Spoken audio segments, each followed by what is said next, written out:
All things are possible if you believe. Well, you know, I studied for a long time. I started to study this book, Think and Grow Rich. And he talks about belief in here. He says you're not ready for what you want until you believe you can get it. I found that the only two sources of reference we could go to find out anything about ourselves is science and religion. They all say you've got to believe. So I kept figuring out, how do you believe? How do you change a belief? Interesting subject, because I'm going to tell you something. Your results are nothing but the manifestation of your belief system. Well, our belief system, now listen carefully, is based upon our evaluation of something.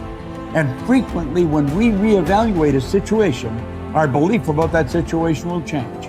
Seeing yourself make a decision at that point to be resilient, to keep at it, to see the charge come back on your face, to see yourself working through the struggle is the most important visualization you can do.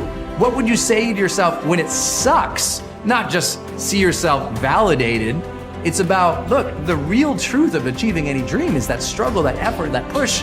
Every time that you have fallen on your face, or you've tried something and failed, or you've gone out and thought you found the love of your life, and then your heart's broken, and then you pick yourself up again, and then you dust yourself, you're building confidence the entire time, because confidence is not built on the high days. Confidence is built on the low ones. Confidence is built when you are struggling.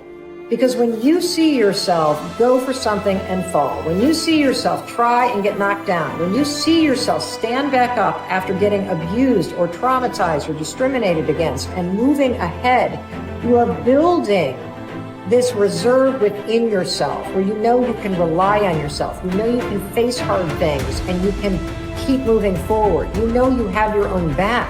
So it's in there. Your life has been helping you build it. Now you gotta just dig in and tap into it and use it to shut that critic up in your head. If you fall down 100 times in a day, what does it matter? For a committed man, there is no such thing as failure.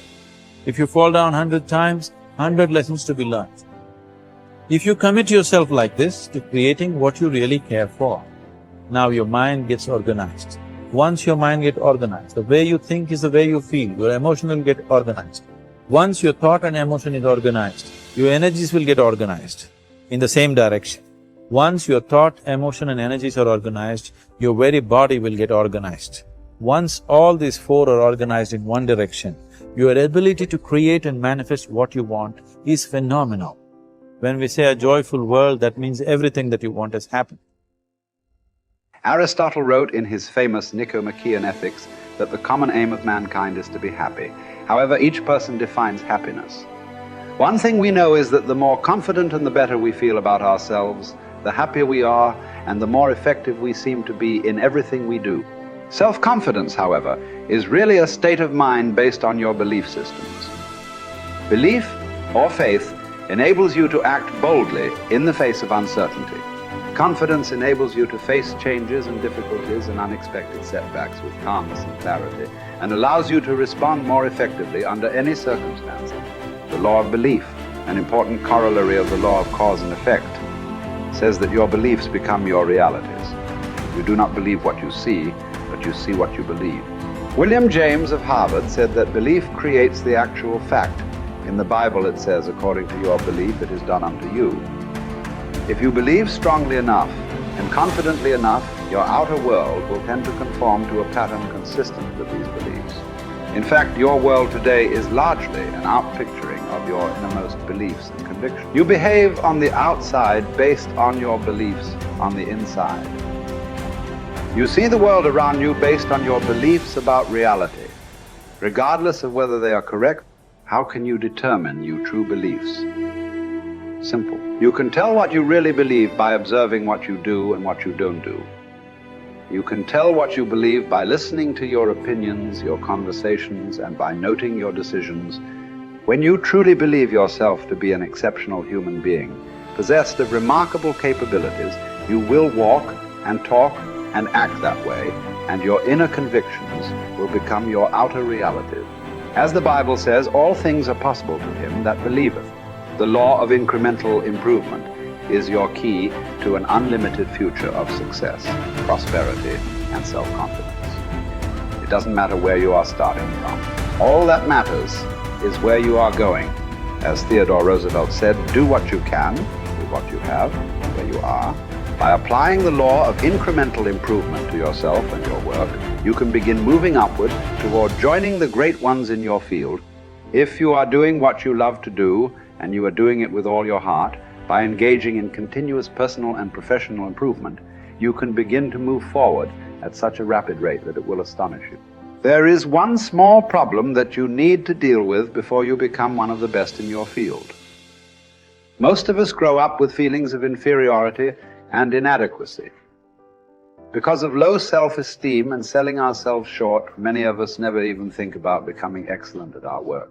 It never even occurs to us that we have the ability to learn anything we need to learn, to be able to do an outstanding job at anything we put our minds to.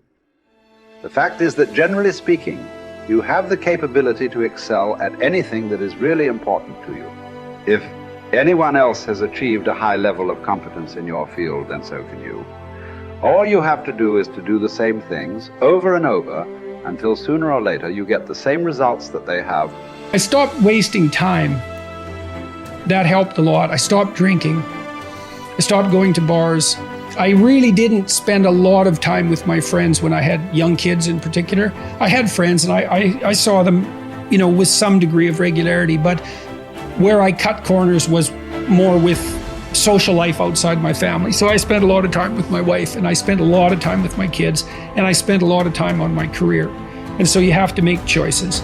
And I think those were reasonable choices. I'm not displeased with them. Don't abandon your friendships, but you can certainly look at where you're wasting time and just stop doing things that you know to be a waste of time.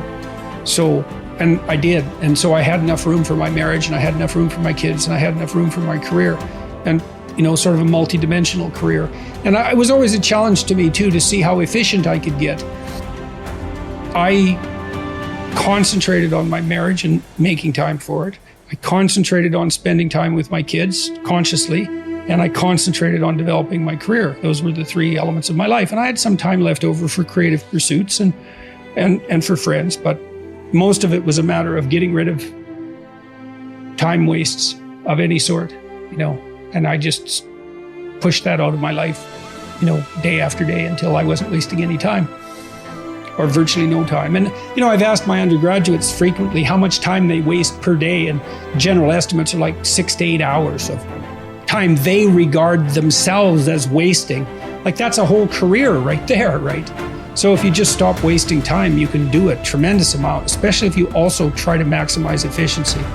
And I always found that incredibly motivating, a motivating game. How much can I do in the least amount of time possible? That's fun to try to do that, as far as I'm concerned. I know, that's maybe undoubtedly a temperamental thing, but if you're wired that way, that's a great meta strategy. Become efficient. Results is the name of the game. What other game is there? I'm telling you, if you'll start with that, it's called the process of life change, and it doesn't matter how small the process is to start. One discipline starts it, and then one discipline feeds another, and the first thing you know, you've got this whole cycle in an upward positive motion. And it's called life change. It's called income change. It's called health change.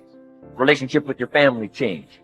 Equities unprecedented that you can have in numbers that will stagger the imagination if you do not curse what's available and start amending what's possible to get the results that you want. I don't think I can put it in any better. He said, it's not what happens that determines the major part of your future. It's not what happens. What happens to us all. He said the key is what you do about it.